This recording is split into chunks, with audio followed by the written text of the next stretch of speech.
Yeah, so the raw reality of high ticket sales, it isn't just all like Lambos and like Ferraris and stuff. There are actual like things that go into it, and there are bad weeks. People like to show all of the 60, 70K weeks, the weeks where they're having, great days, all that kind of jazz, but what's really behind the scenes is like the bad days, the days where you have under 1K cash, like the days that you have like a 20% show rate. What you do on those days, it matters a lot more than what you're doing on those good days. So, like this past week, for example, I had probably a 25% show rate. We had a couple different changes in marketing. We had a couple different changes in pre call that weren't really in my control, right? And what I did within those downtimes is what actually kept me steady throughout the week, right? Here's like a step by step on what you should be doing whenever you do get like a no show or if you do get like a cancellation. This is what I do in my downtowns where, like, say I get like a no show or something that's not in my control, or I just have like a free slot on my calendar. I'll hop on and I'll start dialing the calendar. The first thing I'll do is call up like my no shows, right? Because these are people that are already qualified. These are people that have already a little bit of intent, but they might have just missed a call or something might have came up and just they weren't able to get rescheduled in. And doing this as a closer will actually like set you ahead of a lot of closers because a lot of closers are too lazy to like call their no shows. So it's like the script that I have is like, hey John, can you hear me all good?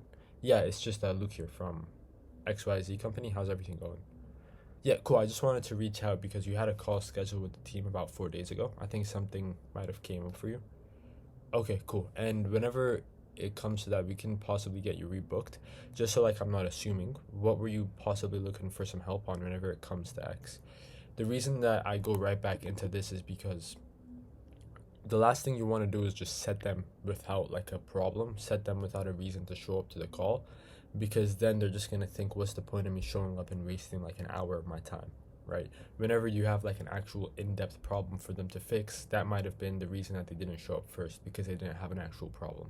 So you really want to make sure you're building a proper problem. You really want to make sure you're building something to like make them show up to that next call, and then from there you have like the pre-call, all of that type of jazz, which will make them show up. But a lot of people think that just because they have like all these systems in place that they'll automatically have like an 80% show rate, whenever in all reality, in my opinion and what I've seen, 85-90% of it is like the set call, building enough problems, having a reason to show up to that next call, and then like 10% of it is like all of the automations and all that kind of jazz. That's all helpful, but without an actual problem it doesn't mean anything. So especially whenever you have like a no show or like a cancel, it's very important that a, a proper like problem is built and they have a reason to show up.